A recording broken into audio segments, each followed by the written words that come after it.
Bonsoir, bienvenue dans le monde de demain.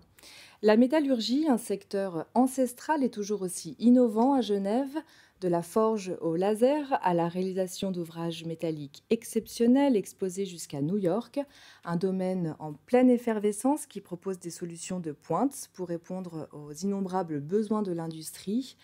Métallurgie, numérisation et savoir-faire local, un reportage de Colline Hutz et Nicolas Grangier. Genève, une terre de métallurgie. On pourrait croire que non, mais ses compétences industrielles dans ce domaine sont très poussées grâce à des entreprises à haute valeur ajoutée. La fonderie Kugler Bimetall est l'une des plus anciennes entreprises métallurgiques de la place depuis 1854. Installée au Lignon, elle allie tradition et innovation en combinant plusieurs métaux pour réaliser des pièces uniques. Je pense que ce sont les gens qui ont porté en eux ce souci de développement technique et qui nous a fait évoluer d'une fonderie traditionnelle avec des méthodes classiques à des fonderies robotisées par induction et maintenant avec le laser, une nouvelle techno donc qui allie à la fois ce savoir-faire d'adhésion du bronze sur le métal qui caractérise nos produits avec les technos modernes de dépose laser et de contrôle d'énergie. Kugler Bimetall travaille ainsi avec des acteurs de l'hydraulique et de l'aéronautique. La plupart des avions volent avec des pièces issues de ces fabriques. L'entreprise propose une technologie de solution en tribologie d'antifrottement à base de bronze sans plomb. Ces pièces-là, si vous voulez, pour prendre une image, c'est un peu la main de fer dans un gant de velours. Donc vous allez avoir à la fois une pièce mécanique très forte en acier ou dans des nuances d'acier et un revêtement en bronze qui va améliorer ses propriétés de frottement. Et donc on associe une pièce qui est très très bonne mécaniquement, très résistante, à quelque chose qui va glisser bien, qui va réduire les frottements, réduire les pertes d'énergie. Comment cette usine de pointe contribue-t-elle aux enjeux climatiques? En grande partie grâce à ses touches d'innovation. L'innovation, elle nous sert aussi à faire ça. Donc, par exemple, vous avez derrière moi une machine de dépose laser qui va nous permettre de déposer moins de bronze, d'être plus efficace dans le processus et donc quelque part de réduire notre empreinte carbone pour la planète. Donc on a déjà au moins 10% de notre consommation électrique qui est d'origine solaire. On a une boucle de bronze de recyclage où on recycle 100% de nos produits. Malgré une image de fonderie à l'ancienne, Kugler dispose de machines modernes, par exemple dans la phase du contrôle qualité pour opérer des vérifications à l'interne. La localisation de cette société au bout du lac s'explique par un écosystème favorable sur plusieurs plans. Historiquement, on a toujours été basé à Genève, c'est un peu notre ADN. Cet écosystème un peu genevois, il est favorable à l'industrie et il nous aide à pallier des difficultés qu'on peut avoir ici. On sait qu'on a un coût de main-d'œuvre assez élevé, on a certaines contraintes, mais quelque part, on fait avec. L'avenir, Vincent Gillet le voit avec optimisme, car la métallurgie évolue avec son temps. Mais comme d'autres, sa firme se doit d'engager plusieurs apprentis pour les convaincre de cette filière.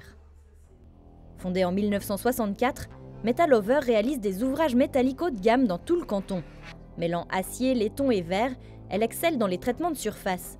Elle constitue une variante plus spécialisée de la construction métallique. On utilise non seulement l'artisanat de restauration, par exemple les anciennes vitrines genevoises, et ensuite on est dans le tout haut de gamme avec le verre structurel qui utilise des technologies qui sont finalement très peu connues dans nos régions. On utilise la découpe laser, la découpe à l'eau, donc toutes ces technologies qui existent aussi depuis maintenant 25-30 ans, mais tout ceci est fait par des entreprises externes. Donc c'est toute la sous-traitance, on trouve dans le bassin lémanique énormément de compétences à ce sujet. Et ensuite de ça, on fait effectivement de l'artisanat pur et dur, comme ça se faisait il y a 40 ans en arrière. Metalover se distingue de ses concurrents par des réalisations exclusives et complexes, mais aussi par sa gestion humaine et horizontale du personnel. Sur le plan environnemental, elle fait de son mieux pour œuvrer à une transition énergétique d'avenir, un défi pas simple dans un secteur si énergivore.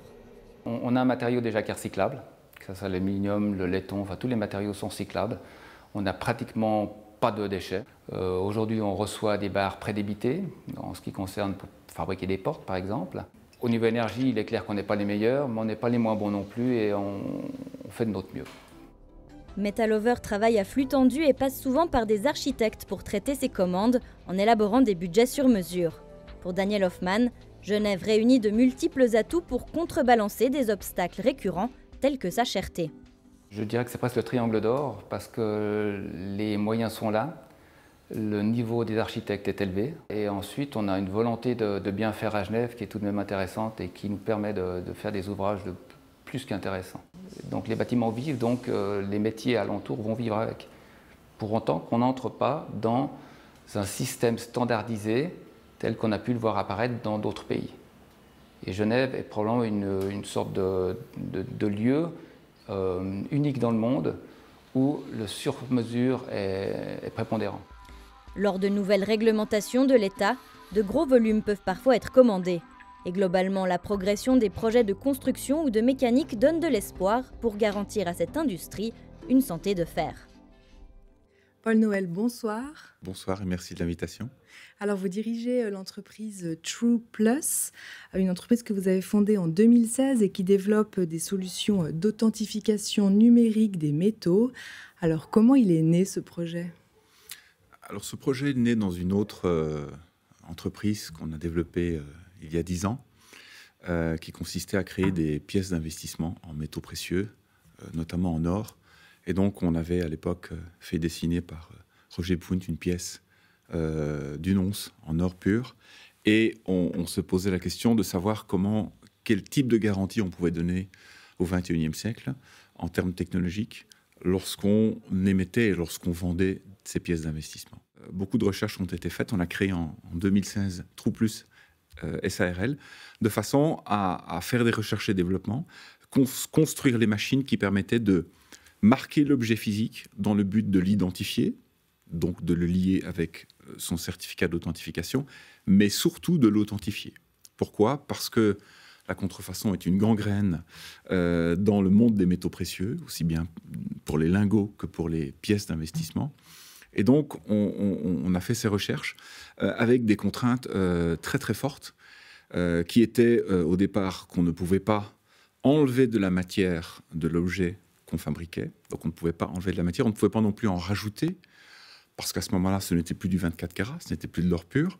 Donc on avait des contraintes très compliquées sur un objet qui durait très longtemps, sans pour autant devoir pouvoir revenir dans nos laboratoires pour ajouter des éléments technologiques. Donc, justement, vous avez développé une machine qui permet ce marquage. Comment elle fonctionne, cette machine qui semble être un peu unique ? Alors, on s'est intéressé aux technologies laser, qui sont des technologies relativement récentes. Le laser est une technologie qu'on connaît depuis 60 ans.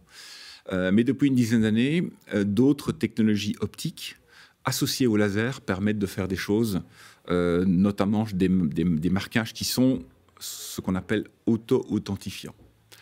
C'est-à-dire qu'en passant par la technologie laser et optique, on est capable de réaliser et de générer pendant un très bref instant, on est capable de générer un code, une réaction plasma, c'est-à-dire le quatrième état de la matière, qui fait qu'on ne maîtrise pas tout à fait ce qui s'y passe, ce qui le rend tout à fait pertinent pour ce qu'on voulait faire, puisque ça le rend authentifiant.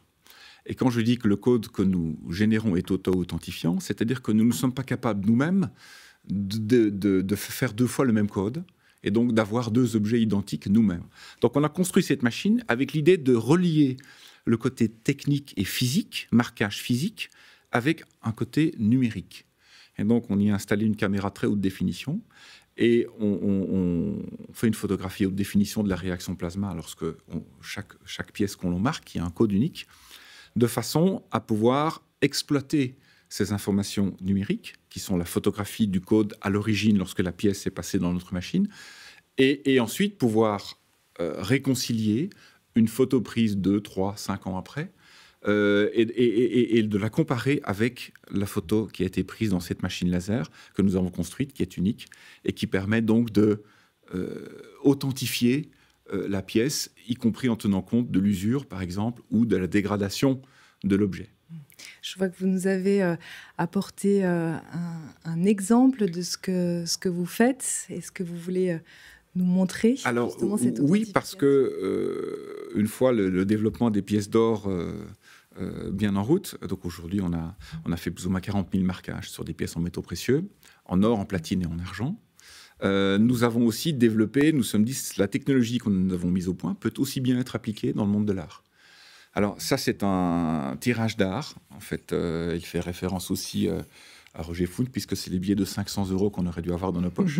Et derrière ce support, derrière ce tirage d'art, il est numéroté évidemment, nous avons, avec la machine laser, aussi gravé un code dans l'aluminium. Donc nous avons traversé la couche de polymère et nous avons créé un code dans l'aluminium qui permet effectivement de faire un lien avec le monde physique et d'aller chercher le certificat digital physique du tirage d'art et de pouvoir également l'authentifier. Donc ça, c'est un autre exemple. On peut travailler sur tous les métaux précieux, mais aussi tous les métaux en général. C'est-à-dire que la technologie laser qu'on utilise peut marquer tout ce qui est non organique. Donc évidemment que du papier et du cuir ne peuvent pas être des supports pour ce type de marquage, mais nous avons tous les autres types de métaux. Donc on peut marquer du laiton, on peut marquer de l'acier, on peut marquer tous les alliages en métaux précieux. Et notre machine permet de soulever le capot et de changer tous les paramètres et d'étudier, en fait, à partir d'un matériau précis, la façon dont on peut interagir avec la matière et de façon d'avoir des marquages qui soient des micro-marquages, mais qui puissent être authentifiables de la même façon qu'un notaire va authentifier votre signature. C'est-à-dire que c'est un processus statistique déterministe, donc c'est essentiellement du computer vision algorithme. L'avantage de ces mécanismes, c'est qu'ils vous donnent une réponse en termes de probabilité, puisqu'il peut y avoir des impuretés avec le temps, de l'usure, et ça nous permet d'avoir un bon niveau de confiance sur le fait que oui, cet objet véritablement correspond bien à celui qui a été marqué à l'origine par la société Trouplus. Paul Noël, merci beaucoup. Merci Delphine de votre invitation. Merci à vous de nous avoir suivis et on se retrouve tout prochainement sur L'Aimant Bleu.